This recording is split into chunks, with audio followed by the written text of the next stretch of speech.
Breaking first at 4, Charlotte Hornets player Miles Bridges has been denied entry into Canada ahead of Charlotte's game in Toronto tonight. League sources confirmed the news to our Charlotte Sports Live team, and while the exact reason is unclear, Bridges infamously was charged with domestic violence back in the summer of 2022.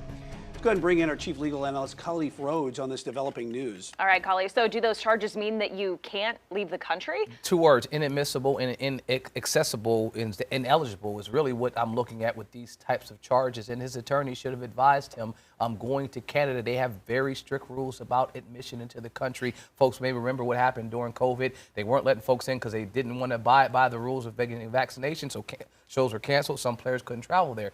Regarding criminal charges or criminal conduct, they are extremely diligent about ensuring folks stand by their rules, and something that could be indictable in Canada could prevent you from getting into the country on 2 accounts, specifically just being charged. So his current charges that he's dealing with now could be the reason why they've deemed him someone that is inadmissible into the country.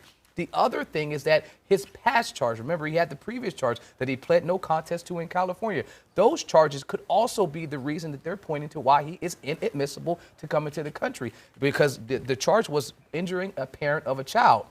Anything that's domestic violence, anything that's involving children, those are clearly indictable charges in the country of Canada. I looked on their website in terms of admission for a person trying to get a visa to get into the country. Most of these things are listed there. So his attorney should have advised him that this is something you want to be on the lookout for when you're traveling to Canada. Well, you think that the team might have been a little bit more up to on this one as well. They're trying to get him in, but at this late hour with 2 channels, can they do that? A number of folks have, which seems like would have dropped the ball here. I mean, because you know he has these past criminal conduct in the current criminal conduct. And it says it's at the discretion of the person admitting you into the country. And so he could have slipped by if someone maybe didn't recognize him or didn't know. And they tell you to be prepared with your documentation to say, look, this case is resolved, or maybe this is something that doesn't have an equivalent charge in Canada, so I should be let in. But the problem is it does say that a person can get a pass, can get in the country, but you need specific authorization from the government. And I think that's what the NBA may have done in the past.